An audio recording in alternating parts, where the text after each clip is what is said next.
Primera a los Corintios, capítulo 16. Para los que llevan notas, estamos en el capítulo 16 y este es el mensaje número 16 de la serie. Y al llegar al final de estos estudios, que lamentablemente por diversas razones se extendió durante varios meses, hay dos cosas que yo quisiera traer a vuestras mentes a modo de introducción. La primera es recordarles que toda la escritura es inspirada por Dios, como dice Pablo en 2 Timoteo capítulo 3, versículo 16, y precisamente porque toda la escritura es inspirada por Dios, toda la escritura es útil para enseñar, para redarguir, para corregir, para instruir en justicia, y eso incluye el capítulo 16 de Primera a los Corintios. Ahora, ¿por qué yo digo esto? Porque al leer un capítulo como este, yo no sé cuántos de ustedes en la tarde de hoy, para familiarizarse con el pasaje, leyeron el capítulo 16 de Primera a los Corintios, pero rápidamente uno puede llegar a la conclusión de que se trata de un conjunto de directrices, exhortaciones, recomendaciones desconectadas entre sí y de las cuales no podemos extraer muchas enseñanzas que sean relevantes para nosotros en el día de hoy. Si tú viniste a la iglesia pensando así, yo espero que al final de este servicio te hayas dado cuenta de que estabas muy equivocado. La segunda cosa que yo quiero traer a vuestras mentes esta noche, antes de pasar a estudiar directamente nuestro texto, es la condición espiritual y doctrinal en que se encontraba esta iglesia a la que Pablo envió esta carta. Y yo quisiera que por un momento tú te imaginaras que tú eres el apóstol Pablo. Imagínate por un momento que tú eres el apóstol Pablo. En uno de tus viajes misioneros llegas a la ciudad de Corinto. Te pasas año y medio predicando la palabra allí con mucha dificultad, y como producto, como fruto de tu esfuerzo, el Señor levanta una iglesia allí en medio de una sociedad sumamente corrupta, sumamente dañada.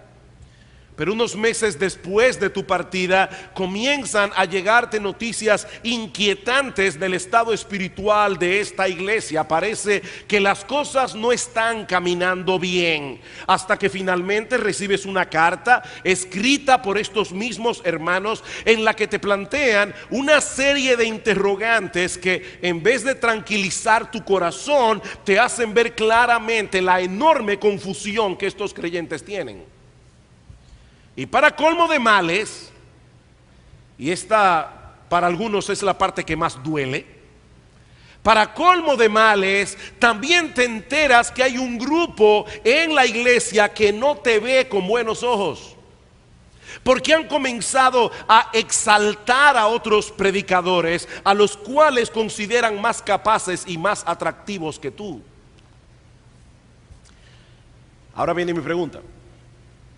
Honestamente, mi hermano, mi hermana, si tú tuvieras que escribirle una carta a estos hermanos, ¿qué tipo de cosas les dirías?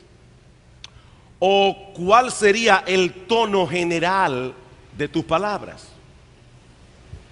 Imagínate a ti mismo escribiendo esta carta que nosotros hemos estado estudiando hace ya varios meses, y que tienes que tratar el problema de sus divisiones internas, el problema de la falta de disciplina eclesiástica, aún en situaciones tan graves como el caso de ese hombre incestuoso del que se habla en el capítulo 5, de hermanos que estaban demandando a otros hermanos en los tribunales civiles. Has tenido que advertirles fuertemente contra la inmoralidad sexual, corregir nociones equivocadas sobre el matrimonio y la soltería, sobre el buen uso de la libertad cristiana, sobre la idolatría, sobre el comportamiento en el culto, sobre el uso de los dones espirituales y finalmente sobre la doctrina de la resurrección de los muertos. Y ahora estás a punto de concluir la carta. ¿Cuáles serían tus palabras finales? Pero pensando en esto, yo sospecho que si alguno de nosotros hubiera escrito primera a los Corintios, hubiera terminado la carta con estas palabras: francamente, mis hermanos, yo no creo que valga la pena seguir perdiendo el tiempo tratando de enderezar una iglesia que está tan torcida. Mi exhortación a los cristianos fieles que todavía permanecen allí es que se busquen otra iglesia donde puedan servir al Señor con una limpia conciencia. Y si no la encuentran, que traten de levantar una nueva que no tenga tantas mañas y dificultades. Si así deciden hacerlo, cuenten con mi apoyo incondicional. Pero si a pesar de todo deciden quedarse allí, por favor no vuelvan a escribirme, porque yo tengo muchas cosas que hacer y no puedo estar dedicando mi atención a un grupo de gente que probablemente no le hagan caso a mis consejos. Yo creo que esa sería la conclusión de algunos de primera a los Corintios. Pero eso no fue lo que Pablo escribió al final de esta carta, sino que bajo la inspiración del Espíritu Santo y en una forma sumamente tierna, sumamente amorosa, Pablo concluye trayendo un conjunto de exhortaciones, directrices, recomendaciones que de una forma u otra remachan aquellas cosas que él ha venido corrigiendo a lo largo de la epístola. Y cuando yo pensaba en esto y consideraba este capítulo a la luz de toda la carta, ¿saben cuál fue la lección que el Señor me enseñó? A mí particularmente, y espero que de una forma u otra pueda traspasártelo a ti. El Señor me enseñó que nosotros debemos ministrar con esperanza. Nosotros debemos ministrar con esperanza. Queridos hermanos, mientras Cristo continúe enviándole su palabra a una iglesia, hay esperanza de restauración, hay esperanza de avivamiento, porque la palabra de Dios es viva y eficaz. Y lo mismo podemos decir de cualquier creyente individual. El hecho de que el apóstol Pablo haya sido movido, haya sido inspirado por el Espíritu de Dios a escribir esta carta a una iglesia como la de Corinto, mis hermanos, era una muestra inequívoca de que Cristo no había abandonado a esa iglesia. A esa iglesia. Ahora recuerda que la iglesia no es un conjunto amorfo de personas, no es una turba, no es una masa de gente. La iglesia está compuesta por individuos concretos que tienen nombre y apellido. La iglesia en general es lo que el conjunto de sus miembros es. Porque a veces uno habla de la iglesia como si la iglesia fuera una cosa abstracta. Yo sé que yo he puesto este ejemplo muchas veces, por favor súfranlo una vez más. No les prometo que nunca más vuelva a mencionarlo. Pero es como el individuo que está sentado en un parque y de repente se le sienta una persona al lado que él no conoce, comienzan a hablar y cuando pasa una mujer cerca de ellos y este hombre le dice a este otro: óyeme, tú ves esa mujer que está allí, esa mujer me da tanta pena. Es una mujer que tiene un matrimonio desgraciado, es una mujer desdichada, es un matrimonio infeliz. Y el otro le pregunta: ¿y tú cómo lo sabes? Bueno, porque ella es mi esposa. Bueno, si ella es tu esposa, no digas que ella tiene un matrimonio infeliz, que ella tiene un matrimonio desdichado, porque tú eres parte del problema y tú eres parte de la solución. Y mis hermanos, a veces nosotros nos desconectamos de la iglesia y hablamos de la iglesia como si la iglesia fuera otra cosa aparte de mí. Y lo que yo quiero poner en tu mente y en tu corazón es que la iglesia está formada de gente concreta. De manera que una iglesia solo puede ser restaurada, una iglesia solo puede ser avivada si los miembros individuales que las componen son restaurados y avivados. Mi hermano, mi hermana, yo no sé cuál es la condición espiritual en que tú te encuentras en este momento. Pero si tú estás aquí escuchando la palabra de Dios leída, cantada, predicada, hay esperanza para ti. Yo quiero dejar esa idea en tu mente y en tu corazón. Si tú estás aquí en esta tarde y estás escuchando la palabra de Dios, el Espíritu Santo te ha traído a este lugar a escuchar la palabra de Dios. Mi amado hermano, mi amada hermana, Cristo no te ha abandonado. Cristo no te ha abandonado. Ahora es necesario que prestemos atención a las cosas que Pablo tiene que decir a esta iglesia en decadencia, a esta iglesia con problemas, porque hay principios y enseñanzas en este capítulo que son pertinentes para cualquier iglesia, para cualquier creyente, en cualquier lugar, en cualquier época, en cualquier condición espiritual. Nosotros podemos dividir este capítulo en 4 porciones. La primera tiene que ver con una ofrenda que Pablo estaba recogiendo para los creyentes pobres en Jerusalén, versículos 1 al 4. En cuanto a la ofrenda para los santos, haced vosotros también de la manera que ordené a las iglesias de Galacia. Cada primer día de la semana, cada uno de vosotros ponga aparte algo según haya prosperado, guardándolo para que cuando yo llegue no se recojan entonces ofrendas. Y cuando haya llegado, a quienes hubiereis designado por carta, a estos enviaré para que lleven vuestro donativo a Jerusalén. Y si fuere propio que yo también vaya, irán conmigo. Noten, mis hermanos, que Pablo no está hablando aquí de nuestras ofrendas regulares. Pablo no está hablando aquí de esa porción de nuestros ingresos que nosotros traemos como ofrenda delante del Señor. Él está hablando aquí de una ofrenda especial, una ofrenda que él venía recogiendo en las iglesias para los hermanos en Jerusalén.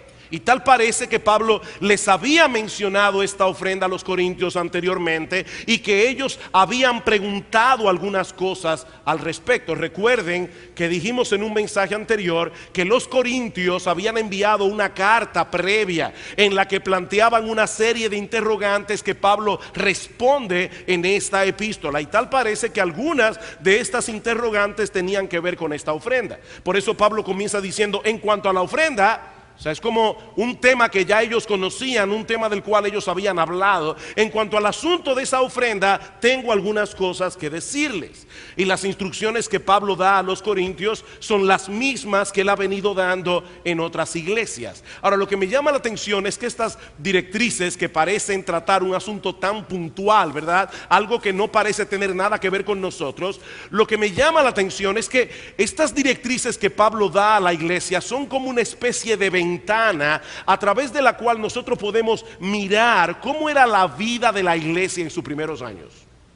Por ejemplo, una de las cosas que nosotros vemos en este pasaje es el sentido de unidad que los apóstoles trataron de imprimir en las iglesias locales. Y en muchos casos pasando por alto completamente las barreras raciales. Pablo está recogiendo una ofrenda en iglesias compuestas mayormente por gentiles. Y si hay personas que nos visitan aquí, la palabra gentil se usa en la escritura para hablar de aquellos que no eran judíos. Y Pablo está recogiendo una ofrenda en iglesias que estaban compuestas mayormente por creyentes gentiles para favorecer a los creyentes pobres de una iglesia en Jerusalén compuesta casi completamente por creyentes judíos. Pero en el Señor Jesucristo las barreras raciales fueron destruidas. Nosotros somos un cuerpo en el Señor. Y hermanos, nosotros tenemos en ese sentido que tener una visión más amplia del reino de Dios, una visión que vaya más allá de las 4 paredes de esta iglesia local. Nosotros somos una iglesia que está conectada con muchas iglesias alrededor del mundo y todas ellas conforman la iglesia universal del Señor. ¿Sabes lo que eso significa, mi amado hermano? Que cuando algo le ocurre a un creyente en otro lugar que tú no conoces, eso tiene que ver contigo porque es tu hermano. Es tu hermano el que está pasando por esa dificultad. Por otra parte, Pablo menciona explícitamente que esta ofrenda debía ser puesta aparte cada primer día de la semana, es decir, los domingos. Y aunque debemos tener cuidado de no sacar más información de la cuenta de un texto tan breve, no podemos desconectar lo que Pablo dice aquí del resto de la enseñanza del Nuevo Testamento con respecto al primer día de la semana.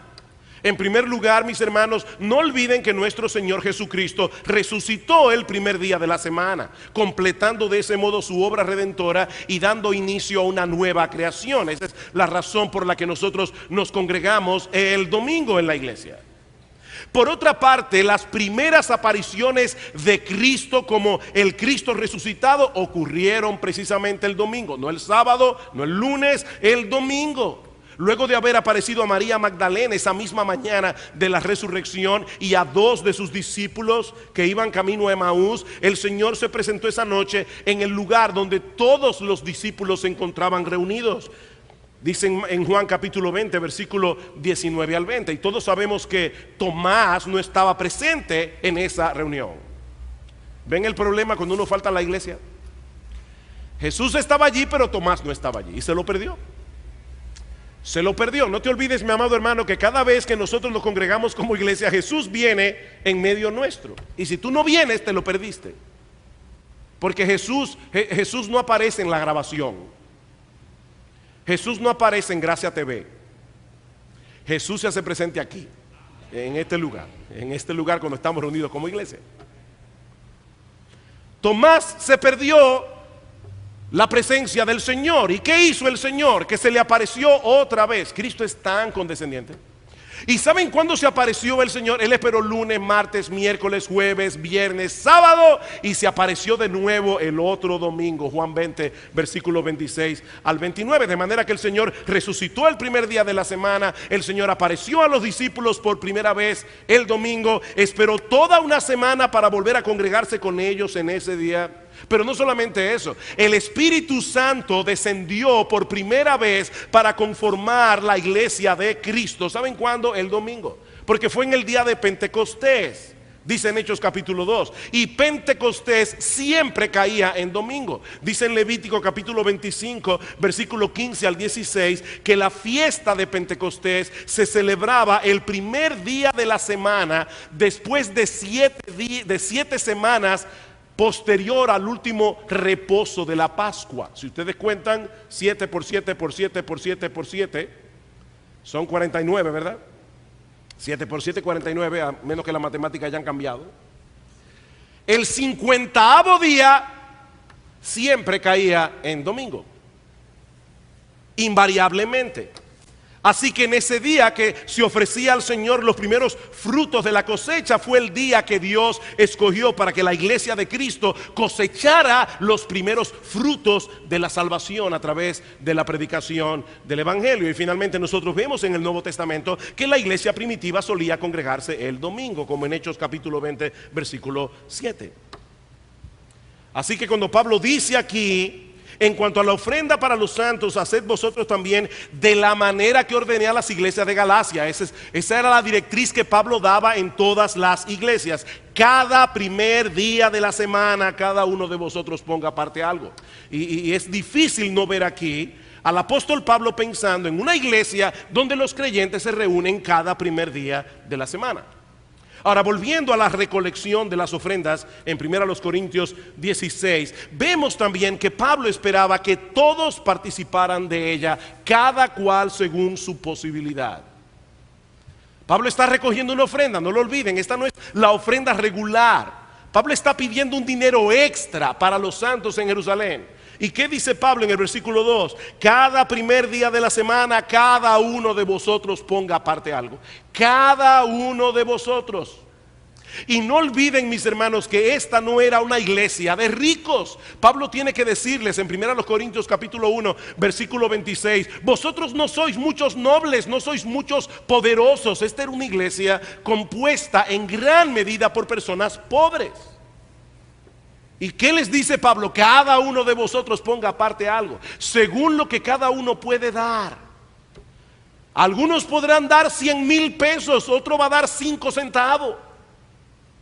Pero Dios no está con una calculadora diciendo: voy a bendecir más a este que dio 100,000 y no voy a bendecir tanto a este porque solo dio 5 centavos. Dios conoce el corazón, Dios sabe lo que cada cual está haciendo, Dios conoce el esfuerzo de cada uno que da. Pero Pablo está esperando que todos los hermanos de la iglesia participen de esto, de la misma manera que Pablo espera, y la Biblia también, que todos los cristianos ofrenden regularmente de sus ingresos. Y ¿saben qué, mis hermanos? La ofrenda que nosotros damos para el Señor, para la obra, no es algo que Dios necesita. Él es el dueño del oro y de la plata. Él no necesita nuestro dinero, somos nosotros los que necesitamos ofrendar. Yo le decía el miércoles a los hermanos en el culto de oración el hecho de cómo Dios nos ayuda a lidiar con el materialismo dando. Si hay algo que realmente asesta un golpe mortal al materialismo es dar. Me llamó la atención el texto que Lester leyó al principio del culto. No sé si a ustedes les llamó la atención. Alaben a Dios en la presencia de los dioses. Bueno, ¿cuáles son los dioses que hay aquí?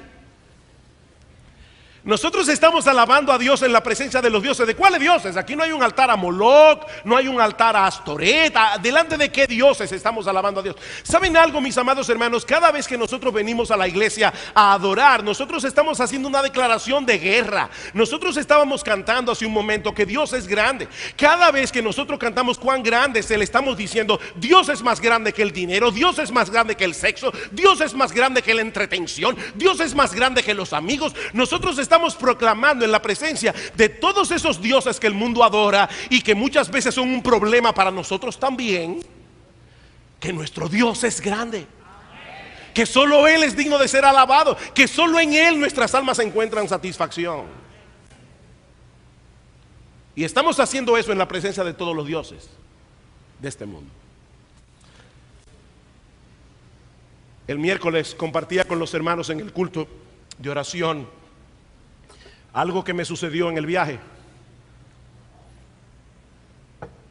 Yo estoy entrando en un lugar, había un desnivel y de repente el iPad se me cayó de las manos de canto. Y cuando yo abrí el iPad y vi esta pantalla todo craqueada, a mí se me fue el corazón al piso. Y yo le decía a Gloria, ¿sabes qué? Estoy profundamente triste. Ella me dijo, no tienes que decírmelo, se te nota. Mi cara era evidente que estaba triste. Y le dije, pero mi tristeza es doble. Yo estoy triste porque se me rompió el iPad, definitivamente. Yo uso mucho ese instrumento, lo uso mucho. Pero yo estoy triste por lo profundamente triste que estoy. Porque esta tristeza está revelando mi idolatría. Yo soy un idólatra. Yo soy un idólatra. Yo estoy idolatrando este aparato. Y eso fue bueno para mi alma, créame. Fue bueno para mi alma tener que reflexionar en eso. Pero para no dejarles la historia inconclusa, gracias al Señor, después yo llamé a Apple. Increíblemente, hermanos, o providencialmente me dijeron, bueno, increíble, a usted le quedan 7 días de garantía. Y pude resolver el problema y venir con mi iPad nuevo de Estados Unidos. Pero hermanos, la única manera en que nosotros podemos luchar eficazmente contra la idolatría del corazón que tú y yo tenemos, por alguna razón Juan termina su carta en 1 de Juan capítulo 5 versículo 21 diciendo, hijitos, guardaos de los ídolos, y se lo está diciendo a cristianos. La manera más efectiva que nosotros podemos usar para librar una batalla a muerte contra el ídolo del materialismo es dando. Dando, nosotros tenemos que dar. Todos nosotros, ricos y pobres, tenemos una lucha contra el materialismo.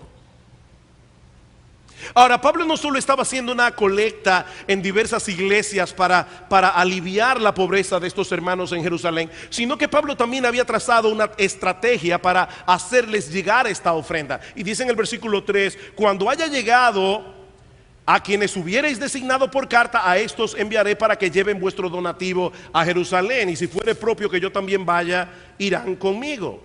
Tal parece que Pablo estaba configurando una comitiva integrada por hermanos de varias iglesias que habrían de llevar este donativo.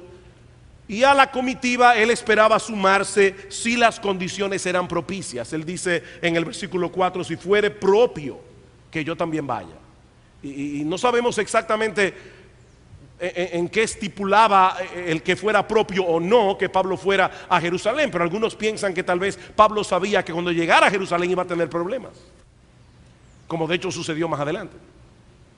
Y Pablo está pensando si debo ir o no debo ir. Ahora, eso nos lleva de la mano a la próxima sección de este capítulo, en el que Pablo desglosa más ampliamente sus planes. Ya él ha hablado, yo tengo planes de ir a Jerusalén, llevar esta ofrenda si el Señor me lo permite, pero ahora él aprovecha para hablarle más ampliamente de cuáles eran sus planes, y de paso también les habla de Timoteo y de Apolos. Dice en el versículo 5: iré a vosotros cuando haya pasado por Macedonia, pues por Macedonia tengo que pasar, y podrá ser que me quede con vosotros o aún pase el invierno, para que vosotros me encaminéis a donde haya de ir, porque no quiero veros ahora de paso, pues espero estar con vosotros algún tiempo si el Señor lo permite, pero estaré en Éfeso hasta Pentecostés, porque se me ha abierto puerta grande y eficaz, y muchos son los adversarios.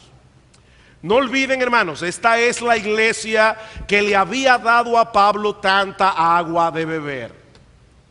Otra vez, yo creo que algunos hubieran escrito algo como esto: si ustedes me ruegan que yo vaya, porque ahora yo no sé si ustedes quieren que yo vaya, para que los hermanos le escriban una carta y digan: ay sí, Pablo, ven. No, Pablo no estaba esperando eso, porque Pablo había aprendido a amar, aunque amando más, él se ha amado menos. Pablo amaba a esta iglesia, a pesar de la manera como esta iglesia lo estaba tratando a él.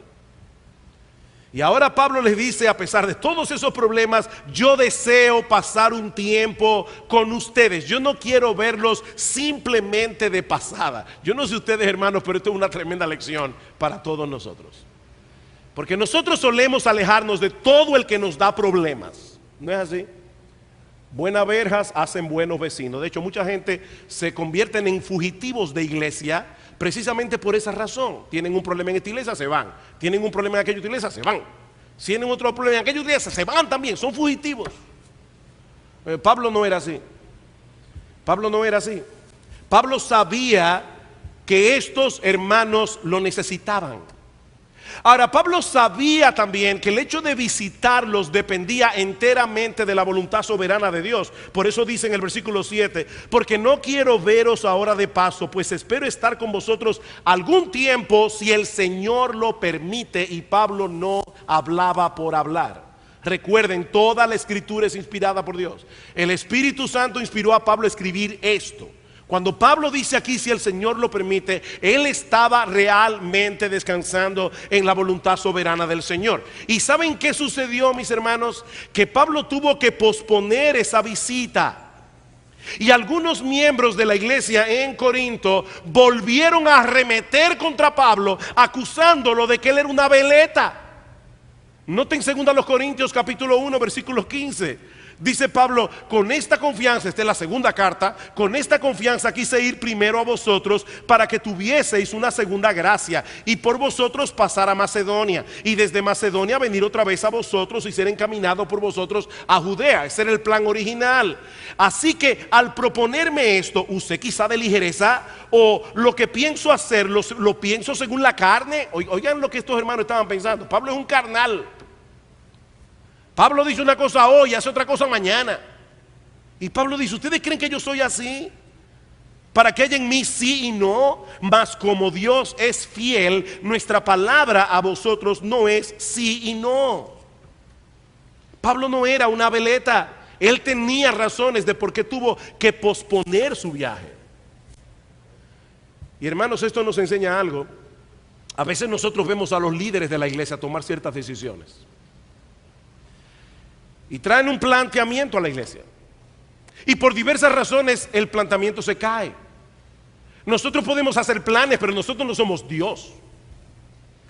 Yo puedo hacer planes en un papel y decir: nosotros queremos hacer esto, esto y aquello con la iglesia, y de repente comienzan a pasar una serie de cosas que se meten en el camino y no podemos hacer lo que pensábamos hacer. ¿Y saben lo que hacen algunos miembros de la iglesia sin tener ninguna información? Comienzan inmediatamente a criticar a los líderes. Son una veleta. Siempre están haciendo planes que nunca cumplen. Eso fue lo que los corintios le hicieron a Pablo. Miren, hermanos, nosotros debemos hacer planes, pero debemos siempre estar abiertos a que Dios tenga una agenda diferente. Y eso no solamente va para los líderes, eso va para todos. Nosotros debemos hacer planes, no debemos vivir a lo loco. Pero siempre debemos recordar que existe la posibilidad de que Dios tenga otra agenda. Y así era como Pablo funcionaba. Noten el versículo 5 otra vez del capítulo 16 de 1 Corintios. Iré a vosotros cuando haya pasado por Macedonia, pues por Macedonia tengo que pasar. Pablo tenía un plan. Y me quedaré con ustedes por un tiempo. Podrá ser que me quede con ustedes por un tiempo. Y luego en el versículo 8, estaré en Éfeso hasta Pentecostés, porque se me ha abierto puerta grande y eficaz. Pablo hacía planes. Pablo no estaba esperando constantemente señales del cielo. De hecho, hermanos, ese es uno de los temas más complicados para muchos cristianos en el día de hoy. ¿Cómo yo puedo saber cuál es la voluntad de Dios? Y muchos cristianos están paralizados esperando que Dios de alguna manera le muestre como una especie de señal del cielo. Me caí, resbalé con un guineo, la cabeza me dio con un mapa y en la cabeza me quedó en la India. Dios me quiere llevar de misionero a la India. No, Dios no obra así. Dios no obra así, hermano. Nosotros tenemos que usar la cabeza, tenemos que pensar, tenemos que considerar, tenemos que planificar, sumar y restar. Y después que hacemos todo eso, ¿saben lo que debemos hacer? Actuar. Nosotros quisiéramos en cada cosa que hacemos que Dios nos traiga un plano y nos diga: mire, quiero que tú vayas aquí y que hagas esto aquí y que luego entonces vayas allí. Si tú estás esperando ese tipo de dirección de parte del Señor, mi amado hermano, créeme, tú no vas a hacer nada para Cristo. No, nosotros tenemos que planificar, tenemos que actuar y esperar en el Señor. ¿Qué pasó con el apóstol Pablo? Pablo planificó su segundo viaje misionero, y no olviden que Pablo era un hombre que recibía revelaciones directas del Señor Jesús. Y Pablo planifica su viaje misionero y se va para Bitinia. Y estando en Bitinia, el Espíritu Santo le dijo: Pablo, no es aquí. Y Pablo seguramente comenzó a pensar: ¿a dónde voy ahora? Me voy para Misias. Pablo se va para Misias, y cuando llega a Misias, el Espíritu Santo ya en la ciudad le dice: Pablo, tampoco es aquí. Y luego Pablo se mueve hacia Troas. Y si ustedes buscan un mapa se van a dar cuenta de algo. Ya Pablo está aquí, lo que hay ahí es el mar Mediterráneo. Ya no hay nada, ya no hay otro sitio para donde ir. Y seguramente que Pablo no lo quería, Dios no quería a Pablo de pescador.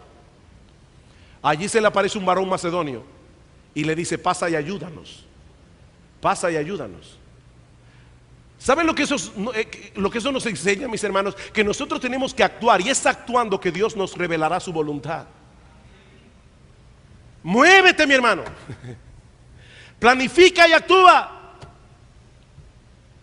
Y en medio de la actuación Dios te va a guiar, pero planifica y actúa. Hay un libro fantástico sobre cómo conocer la voluntad de Dios. Me encanta el título. Se llama, no sé cómo traducirlo en español, pero es Just Do Something. Haz algo. Haz algo. Me quiero casar. Soy soltero, me quiero casar. ¿Cuál es la elegida, Señor? Bueno, comienza a buscarla. Porque créeme, ella no va a llegar a tu puerta diciéndome: aquí estoy yo. Yo soy la que el Señor te eligió. Haz algo, muévete, actúa. Y Dios te va a guiar en el camino. Ahora, Pablo también estaba preocupado por la manera como los corintios habrían de recibir a Timoteo. Dice en el versículo 10: y si llega Timoteo, mirad que esté con vosotros con tranquilidad, porque él hace la obra del Señor así como yo. Por tanto, nadie le tenga en poco, sino encaminadle en paz, para que venga a mí, porque le espero con los hermanos. Aquellos que han leído el Nuevo Testamento saben que Pablo y Timoteo eran muy diferentes. Y si algunos miembros de la iglesia en Corinto estaban menospreciando a Pablo, imagínense cómo iban a tratar a Timoteo. Un hombre joven, un hombre tímido, un hombre enfermizo. ¿Cómo ustedes creen que los corintios iban a tratar a Timoteo? Pero Pablo les hace ver, estos hermanos, que independientemente de su carácter, de su temperamento, Timoteo hacía la obra del Señor lo mismo que Pablo. Dice Pablo: él hace la obra del Señor lo mismo que yo. Mis hermanos queridos, cuidado con evaluar a los siervos de Dios conforme a los patrones del mundo. Vemos a un individuo como el apóstol Pablo, un individuo arrojado, un individuo sin miedo, con convicciones, con un intelecto brillante, y decimos: he ahí claramente el ungido del Señor. Vemos a Timoteo, un individuo más bien apocado, tímido, temeroso, joven, y decimos: no sé, no estoy seguro. Pero resulta que ese joven tímido, temeroso, enfermizo, fue uno de los colaboradores más importantes del equipo misionero de Pablo. Cuidado, hermanos, pues nos puede pasar como a Samuel. Samuel va a ungir a David, al rey escogido por Dios, y desde que llegó Eliab y Samuel vio a este hombre tan grande, tan fuerte, dice: aquí indudablemente este es el ungido del Señor. Y Dios tuvo que decirle: Samuel, no mires lo que el hombre mira, porque Jehová mira lo que está en el corazón. Es obvio que Timoteo no poseía el tipo de personalidad que las personas del mundo exaltan y valoran. Pero ¿saben lo que Pablo dice de Timoteo en Filipenses? Dice: a ninguno tengo del mismo ánimo, a ninguno tengo como él. Ninguno de sus colaboradores eran como Timoteo. Y por otra parte estaba Apolos. Apolos era todo lo contrario. Apolos era un individuo sumamente capaz, un predicador poderoso, al que los corintios apreciaban en gran manera. No olviden que una de las facciones que había en Corinto eran los de Apolos.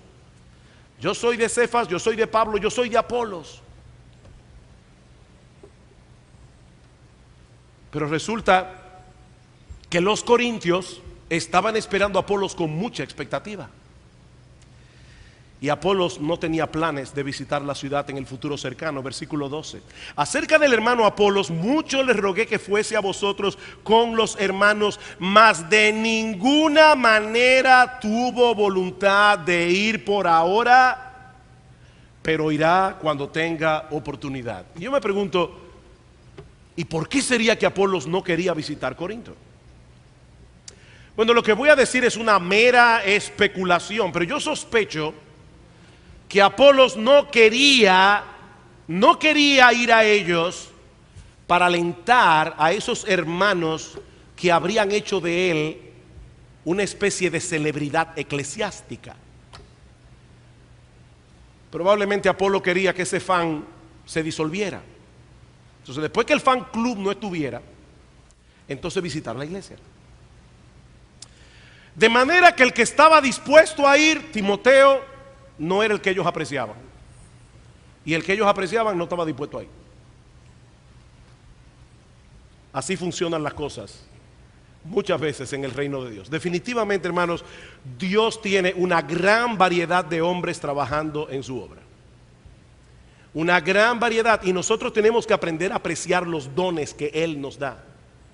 Tenemos que aprender a apreciar los dones que Él nos da. Y eso es muy pertinente en este momento de la vida de nuestra iglesia, en que estamos embarcados en la elección de nuevos líderes. Si Dios no los ha dado, no los ha dado. Pero si Dios los ha dado, tenemos que mirar a los que Dios está mirando. ¿Cómo? Usando los principios de evaluación revelados en su palabra, y no conforme a los estándares del mundo, ni conforme a nuestras preferencias personales. Esta iglesia en Corinto, que se había dividido en torno a ciertos líderes humanos, necesitaba recordar eso. Por eso le decía al principio que esto que parece una simple información de Pablo, hay una agenda detrás. Pablo sigue tratando con estos corintios. No todos los líderes de la iglesia tendrán los mismos dones, no todos tendrán las mismas capacidades, no todos tendrán, mis hermanos, la misma personalidad. Pero Dios está obrando en su iglesia y dirigiendo su iglesia por medio de todos ellos.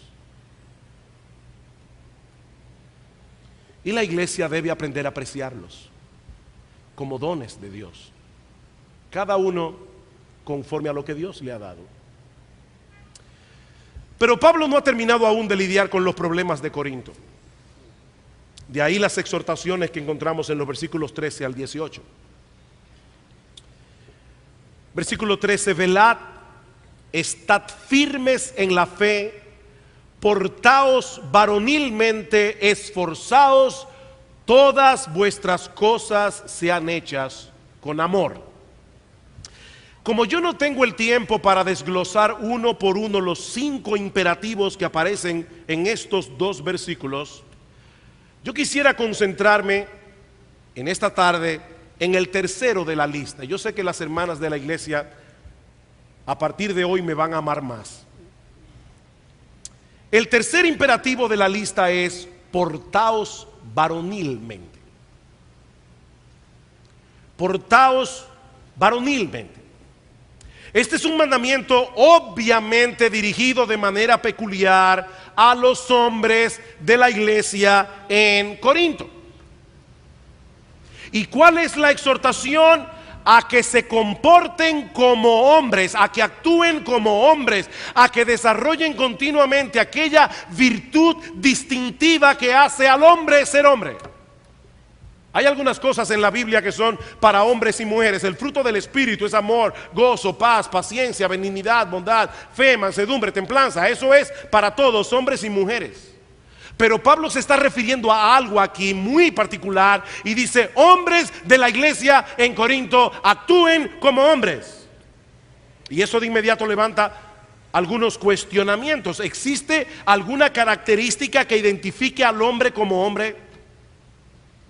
¿Hay algún rasgo, alguna virtud que distinga la masculinidad de la femineidad? ¿Ha revelado Dios en su palabra lo que nosotros podríamos llamar un perfil masculino cristiano? Yo creo que sí. Déjenme darles algunas pistas. Por ejemplo, en 1 Corintios capítulo 13 versículo 11, un texto que nosotros vimos hace unas semanas atrás, Pablo dice: cuando yo era niño, hablaba como niño, pensaba como niño, juzgaba como niño, mas cuando ya fui hombre, yo dejé lo que era de niño. Pablo está contrastando aquí la niñería con la hombría. Un hombre no está supuesto a actuar como un niño, y por lo tanto él debe actuar como un hombre. Es exactamente lo opuesto a actuar como un niño en ciertas situaciones y circunstancias. El hombre debería poseer una experiencia tal y una fortaleza de carácter que le permita enfrentar los problemas de la vida en una forma muy diferente a como lo haría un niño de 10 años. Sus decisiones deben ser distintas, sus reacciones deben ser distintas. O pensemos en 1 de Pedro capítulo 3 versículo 7. Pedro nos dice allí que la mujer debe ser tratada con delicadeza. ¿Por qué? Porque ella es el vaso más frágil. ¿Y qué implica eso? Bueno, lógicamente que el hombre es el vaso más fuerte. De manera que cuando Pablo dice en 1 Corintios capítulo 16 versículo 13 que los hombres de la iglesia en Corinto debían portarse varonilmente, Pablo estaba llamando a los hombres de esta iglesia a cultivar ese rasgo distintivo de la verdadera hombría. El comentarista Lenski define estas palabras como un mandato a mantenerse en todo momento y en toda situación actuando como hombres, en todas las posiciones que ocupen, en todos los roles que desempeñen, en los deberes que lleven a cabo. Muéstrense como hombres constantemente. Esa es la idea del texto. Pastor, ¿pero qué significa eso en la práctica? ¿Qué yo tengo que hacer para actuar como un hombre? Bueno, tomando muchos textos de las Escrituras que yo no puedo ahora desglosar aquí, esto significa básicamente mostrar valor, coraje y fortaleza. Valor, coraje y fortaleza. Como alguien ha dicho, esta palabra habla de esa firmeza y poder del alma que hace que el hombre enfrente su porción en la vida con eficiencia, con habilidad, con efectividad y sobre todas las cosas con perseverancia. ¿Saben lo que significa actuar como un hombre? Actuar como un hombre es hacer lo que yo tengo que hacer por la convicción de que Dios me está pidiendo que lo haga, aunque el mundo se reviente. Eso es actuar como hombre. Es actuar con coraje, es actuar con firmeza, es actuar con valentía, pero sobre todas las cosas es actuar con perseverancia. Esa idea es reafirmada por los imperativos que aparecen en 1 Corintios 16:13. Dice: velad, estad firmes en la fe. Ahí es que dice: portaos varonilmente y esforzaos. Y esa palabra significa literalmente sed fuertes. Es lo opuesto a ser débil, indeciso, vacilante. Ustedes han visto ese tipo de personas que no sabe lo que va a hacer con su vida, que vive tomando 50,000 decisiones diferentes, comienza 1000 cosas y no acaba ninguna. Eso es exactamente lo opuesto a la hombría. Esta palabra nos habla de la capacidad de soportar la adversidad, de soportar la presión, mientras cumplimos con fidelidad nuestros deberes. Envuelve la capacidad de soportar la oposición, de sobrellevar pruebas sin lamentarse ni quejarse. Juan Calvino describe esta cualidad como fortaleza varonil. Y otro comentarista escribió lo siguiente: no se porten como niños, es lo que Pablo está diciendo aquí, que a la mínima opresión se asustan y tambalean, sino como hombres con coraje y fortaleza espiritual. Es un llamado al hombre a enfrentar con valor su rutina diaria, sus deberes, sus distintas responsabilidades en el mundo, en el hogar, en la iglesia. Ahora, lo que llama mi atención es que Pablo dice eso en el contexto de sus exhortaciones a la iglesia de Corinto. Mis hermanos, ¿cuál es la implicación de que ese texto esté ahí? Recuerden que un texto fuera de contexto se convierte en un pretexto. ¿Por qué Pablo al final de su carta a los Corintios les dice a los hombres de la iglesia: pórtense como hombres? ¿Por qué? Bueno, muy probablemente porque una de las cosas que esta iglesia necesitaba con urgencia era que sus hombres asumieran el liderazgo bíblico que Dios había puesto sobre sus hombros. Esta iglesia necesitaba que sus hombres actuaran como hombres. Mis hermanos, si hay algo que la iglesia de Cristo necesita, es que sus mujeres se comporten como mujeres y sus hombres se comporten como hombres. No como machos, como hombres. Y me llama muchísimo la atención cómo Pablo sigue hablando en este pasaje. Dice: portaos varonilmente y esforzaos, todas vuestras cosas sean hechas con amor. Inmediatamente después de haber dicho a los hombres de la iglesia: pórtense como hombres, Pablo dice: y no olviden que todas vuestras cosas deben ser hechas con amor. Y no solamente eso, se me está yendo el sonido, no sé por qué. No solamente eso, Pablo sigue diciendo: hermanos, ya sabéis que la familia de Estéfanas es la primicia de Acaya y que ellos se han dedicado al servicio de los santos. Os ruego que os sujetéis a personas como ellos y a todos los que ayudan y trabajan. Qué bueno, ¿verdad? Que en una iglesia un hombre como Pablo puede enviar una carta y decir: miren esa familia que ayudan y trabajan en la iglesia. Me regocijo con la venida de Estéfanas, de Fortunato y de Acaico, pues ellos han suplido vuestra ausencia, porque confortaron mi espíritu y el vuestro. Reconoced pues a tales personas. ¿Qué implica esto? Bueno, eso implica, hermanos, que estos hombres debían hacer todas las cosas en amor, que estos hombres debían someterse a los que estaban en autoridad, lo que quiere decir que ser hombre no es lo mismo que ser un guerrillero. O sea, hay personas que creen que ser hombres es ser un guerrillero, es pelear con todo el mundo. Yo no le aguanto cosas a nadie porque yo soy un hombre. No, eso no es ser un hombre, eso es ser una persona sin dominio propio. Es ser un descontrolado. Es ser una persona dominada por la ira. Pablo quiere que estos hombres hagan todas las cosas con amor. Pablo espera que estos hombres se sometan a la autoridad, pero Pablo esperaba que los hombres masculinos de la iglesia en Corinto asumieran responsablemente el papel que Dios les había asignado. Pablo esperaba eso, que lo asumieran en la casa y que lo asumieran en la iglesia.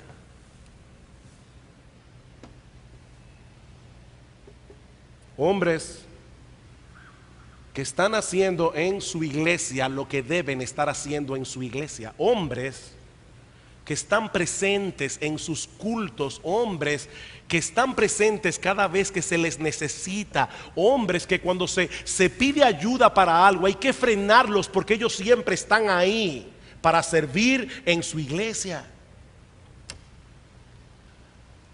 ¿Saben qué, mis amados hermanos? Ninguna iglesia puede funcionar a menos que tenga ese tipo de hombres. Es imposible. Finalmente, Pablo concluye esta carta enviando algunos saludos y palabras de despedida.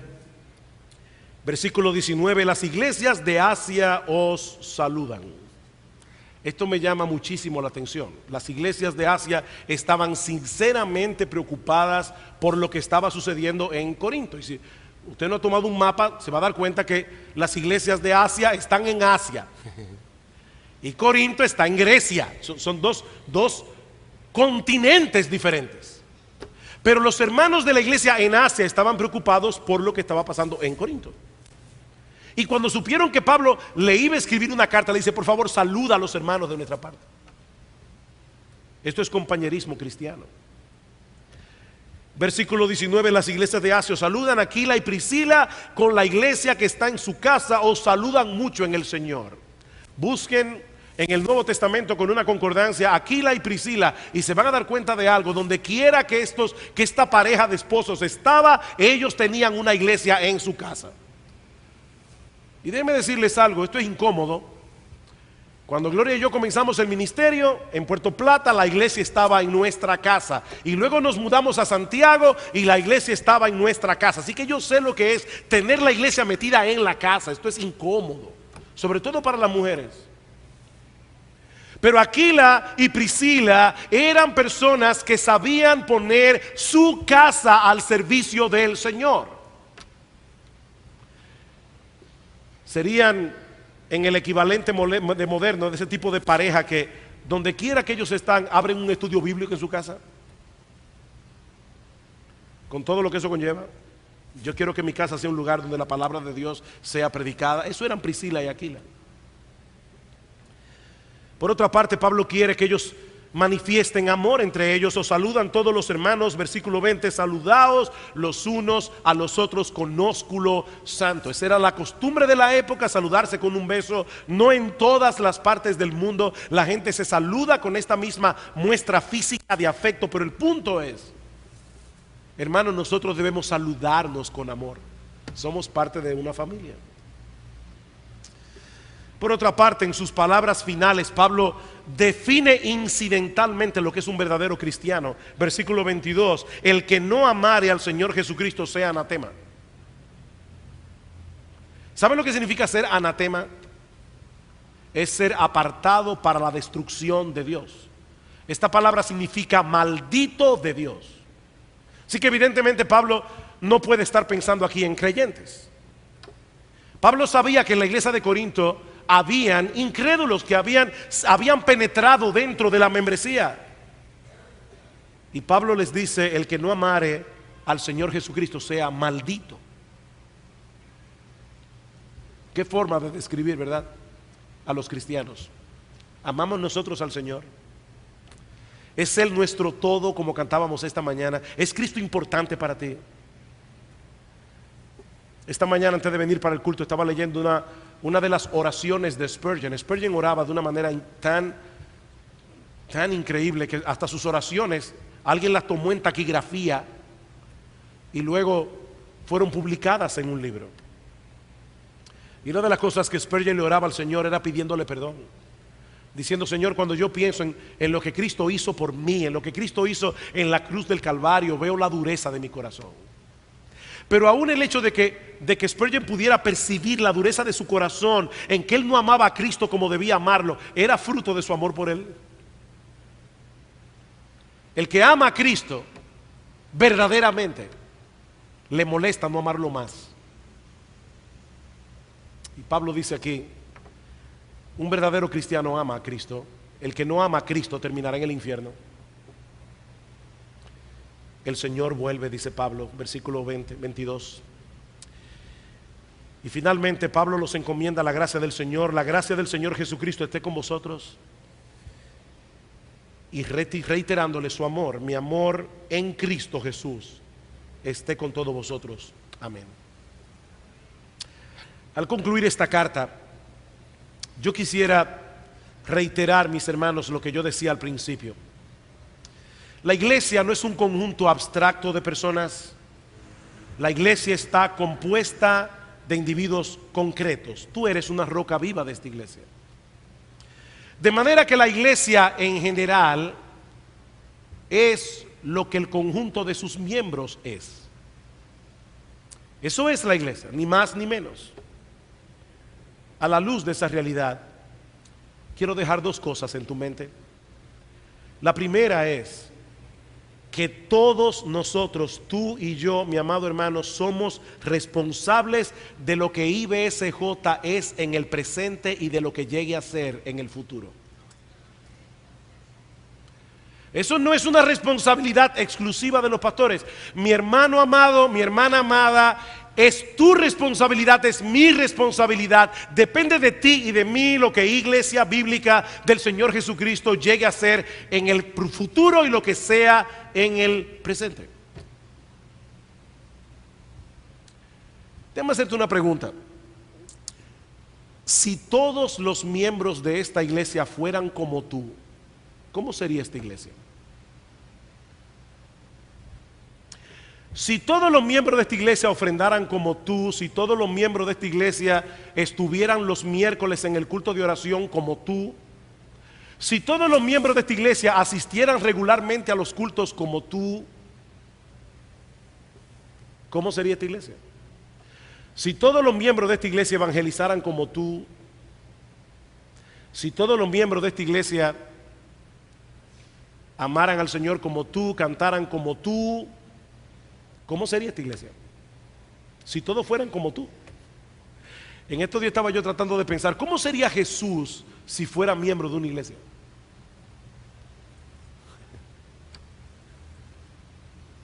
Esta es la hora de corregir lo deficiente, hermanos.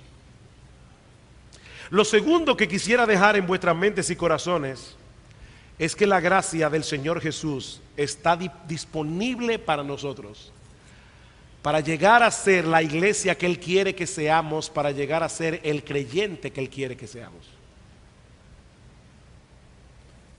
Damos muchas gracias al Señor por todo lo que Él ha hecho en Iglesia Bíblica del Señor Jesucristo a lo largo de su historia. Para los que no lo saben, en agosto de este año vamos a cumplir 35 años como iglesia. 35 años. Ha llovido mucho. Desde aquel 13 de agosto del año 1978, cuando un grupo de 12 muchachos nos reunimos debajo de una mata de parra a comenzar esta iglesia. Ha llovido mucho. Han pasado muchas cosas. Queremos que Iglesia Bíblica del Señor Jesucristo continúe siendo fiel al Señor y abundando en la obra del Señor, como veíamos esta mañana. Entonces tú y yo tenemos que abundar en la obra del Señor. Tú y yo tenemos que poner nuestros dones en operación. Tú y yo tenemos que amar la iglesia, porque la iglesia es la esposa de Cristo. Si esta iglesia imperfecta es la esposa del Cordero, aquí está la familia con la que nosotros pasaremos la eternidad alabando al Señor por los siglos de los siglos.